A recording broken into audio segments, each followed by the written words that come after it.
BJP ರಾಷ್ಟ್ರೀಯ ಅಧ್ಯಕ್ಷರ ಹುದ್ದೆಗೆ ಯಾರ ಹೆಸರನ್ನ ಅಂತಿಮಗೊಳಿಸುವುದು ಅನ್ನೋ ವಿಚಾರ ಇನ್ನೂ ಬಿಜೆಪಿ ವಲಯದಲ್ಲಿ ಗೊಂದಲವನ್ನ ಉಂಟು ಮಾಡ್ತಾನೆ ಇದೆ.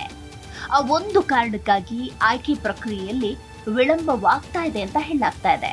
ಬಿಜೆಪಿ ರಾಷ್ಟ್ರೀಯ ಅಧ್ಯಕ್ಷರು ಹಾಗೂ ಕೆಲವು ರಾಜ್ಯಗಳಲ್ಲಿನ ಅಧ್ಯಕ್ಷರ ನೇಮಕಾತಿ ವಿಚಾರದಲ್ಲಿ ಬಿಜೆಪಿಯಲ್ಲಿ ದೊಡ್ಡ ಮಟ್ಟದ ಗೊಂದಲ ಮುಂದುವರೆದಿದೆ. ರಾಷ್ಟ್ರೀಯ ಅಧ್ಯಕ್ಷ ಸ್ಥಾನಕ್ಕೆ ಜಗದೀಪ್ ಧನ್ಕರ್ ರಾಜೀನಾಮೆಯಿಂದ ತೆರವಾದ ಉಪಾಧ್ಯಕ್ಷರ ಚುನಾವಣೆಯ ನಂತರ ಪ್ರಕ್ರಿಯೆ ವೇಗ ಪಡೆದುಕೊಳ್ಳಬಹುದು ಅಂತ ಹೇಳಲಾಗ್ತಾ ಇದೆ. ರಾಷ್ಟ್ರೀಯ ಅಧ್ಯಕ್ಷರ ಸ್ಥಾನಕ್ಕೆ ಹಲವು ಹೆಸರುಗಳು ಕೇಳಿ ಬಂದಿದ್ವು. ಮಹಿಳೆಯರ ಹೆಸರು ಕೂಡ ಮುನ್ನೆಲೆಗೆ ಬಂದಿತ್ತು. ಆದರೆ ಅಧ್ಯಕ್ಷರ ಘೋಷಣೆಯ ವಿಚಾರದಲ್ಲಿನ ವಿಳಂಬದಿಂದಾಗಿ ಬಿಜೆಪಿಯ ಕಾರ್ಯಕರ್ತರಿಗೂ ಈ ವಿಚಾರದಲ್ಲಿ ಇದ್ದಂತಹ ಕುತೂಹಲ ಕಮ್ಮಿ ಆಗುತ್ತಾ ಬರುವಂತೆ ಕಾಣ್ತಾ ಇದೆ. ಬಲ್ಲ ಮೂಲಗಳ ಪ್ರಕಾರ ರಾಷ್ಟ್ರೀಯ ಸ್ವಯಂ ಸೇವಕ ಸಂಘದ ಆಯ್ಕೆಯ ಒಂದು, ಪ್ರಧಾನಿ ನರೇಂದ್ರ ಮೋದಿ ಮತ್ತು ಕೇಂದ್ರ ಗೃಹ ಸಚಿವ ಅಮಿತ್ ಶಾ ಅವರ ಆಯ್ಕೆ ಇನ್ನೊಂದು ಆಗಿರುವುದೇ ಈಗಿನ ಗೊಂದಲಕ್ಕೆ ಕಾರಣ ಅಂತ ಹೇಳಲಾಗ್ತಾ ಇದೆ. ಒಟ್ಟು 3 ಹೆಸರು ಸದ್ಯಕ್ಕೆ ರಾಷ್ಟ್ರೀಯ ಅಧ್ಯಕ್ಷ ಸ್ಥಾನಕ್ಕೆ ಮುಂಚೂಣಿಯಲ್ಲಿ ಕೇಳಿ ಬರ್ತಾ ಇದೆ. ಒಂದು ಕಡೆ ಕರ್ನಾಟಕ, ಉತ್ತರ ಪ್ರದೇಶ, ಗುಜರಾತ್ ಸೇರಿದಂತೆ 10 ರಾಜ್ಯಗಳ ಬಿಜೆಪಿ ಅಧ್ಯಕ್ಷರ ಹೆಸರು ಘೋಷಣೆ ಇನ್ನೂ ಆಗಬೇಕಾಗಿದೆ.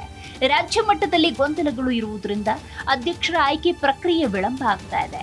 ಅಧ್ಯಕ್ಷರ ಘೋಷಣೆಯ ನಂತರ ರಾಜ್ಯ ಮಟ್ಟದಲ್ಲಿ ಇನ್ನಷ್ಟು ಕಂದಕಗಳು ಹುಟ್ಟಬಾರದು ಅನ್ನೋದಕ್ಕೆ ಈ ಪ್ರಕ್ರಿಯೆ ತಡವಾಗ್ತಾ ಇದೆ.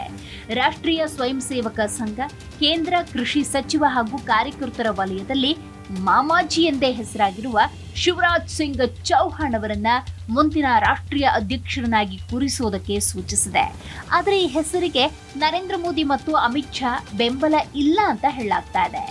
ಮೋದಿ ಮತ್ತು ಅಮಿತ್ ಶಾ ಜೋಡಿ ಕೇಂದ್ರ ಸಚಿವರಾದ ಧರ್ಮೇಂದ್ರ ಪ್ರಧಾನ್ ಮತ್ತು ಭೂಪೇಂದ್ರ ಯಾದವ್ ಇವರಲ್ಲಿ ಒಬ್ಬರಿಗೆ ಅಧ್ಯಕ್ಷ ಹುದ್ದೆ ನೀಡಬೇಕು ಅನ್ನೋ ನಿಲುವನ್ನ ಹೊಂದಿದೆ. ಇದು ಆರ್ಎಸ್ಎಸ್ ಆಯ್ಕೆಯ ವಿರುದ್ಧವಾದದ್ದು ಅನ್ನೋದೇ ಆಯ್ಕೆ ಪ್ರಕ್ರಿಯೆಯ ವಿಳಂಬಕ್ಕೆ ಕಾರಣ ಅಂತ ವಿಶ್ಲೇಷಿಸಲಾಗ್ತಾ ಇದೆ. ಧರ್ಮೇಂದ್ರ ಪ್ರಧಾನ್, ಭೂಪೇಂದ್ರ ಯಾದವ್ ಈ ಇಬ್ಬರು ನಾಯಕರು ಮೋದಿ ಶಾಗೆ ಅತ್ಯಾಪ್ತರು. ಇವರಲ್ಲೊಬ್ಬರನ್ನ ಆಯ್ಕೆ ಮಾಡಿದ್ರೆ ತಮ್ಮ ಹಿಡಿತವನ್ನ ಮುಂದುವರಿಸಿಕೊಂಡು ಹೋಗಬಹುದು ಅನ್ನೋದು ಪ್ರಧಾನಿ ನರೇಂದ್ರ ಮೋದಿ, ಗೃಹ ಸಚಿವ ಅಮಿತ್ ಶಾ ಲೆಕ್ಕಾಚಾರ. ಸಂಘ ಪರಿವಾರದ ಬಲವಾದ ಶ್ರೀರಕ್ಷೆ ಇರುವ ಶಿವರಾಜ್ ಸಿಂಗ್ ಚೌಹಾಣ್ ಅವರನ್ನ ಆಯ್ಕೆ ಮಾಡಿದ್ರೆ ಮುಂದಿನ ದಿನಗಳಲ್ಲಿ ಪಕ್ಷದ ಒಳಗಿನ ಹಿಡಿತ ತಪ್ಪಬಹುದು ಅನ್ನೋದು ಮೋದಿ ಮತ್ತು ಅಮಿತ್ ಶಾ ದೂರಾಲೋಚನೆ. ಈ ಕಾರಣವೇ ತಿಂಗಳಿನಿಂದ ರಾಷ್ಟ್ರಾಧ್ಯಕ್ಷರ ಹೆಸರು ಘೋಷಣೆ ವಿಳಂಬವಾಗ್ತಿರುವುದಕ್ಕೆ ಕಾರಣ. ಇನ್ನು ಉಪಾಧ್ಯಕ್ಷರ ಸ್ಥಾನಕ್ಕೆ ಸೆಪ್ಟೆಂಬರ್ 9ರಂದು ಚುನಾವಣೆ ನಡೆಯಲಿದೆ. ಇದಾದ ಮೇಲೆ ಬಿಹಾರ ಚುನಾವಣೆಗೂ ಕೇಂದ್ರ ಚುನಾವಣಾ ಆಯೋಗ ದಿನಾಂಕವನ್ನ ಪ್ರಕಟಿಸಬಹುದು. ಹಾಗಾಗಿ ಉಪಾಧ್ಯಕ್ಷರ ಚುನಾವಣೆ ನಂತರ ಬಿಹಾರ ಚುನಾವಣೆ ಆದ ಮೇಲೂ ಬಿಜೆಪಿ ನೂತನ ರಾಷ್ಟ್ರಾಧ್ಯಕ್ಷರ ಹೆಸರು ಘೋಷಣೆಯಾಗಬಹುದೋ ಅನ್ನೋ ವಿಚಾರಕ್ಕೆ ಸಂಬಂಧಪಟ್ಟಂತೆ ಗೊಂದಲವಿದೆ ಮತ್ತು ಕ್ಲಾರಿಟಿ ಕೂಡ ಇಲ್ಲ.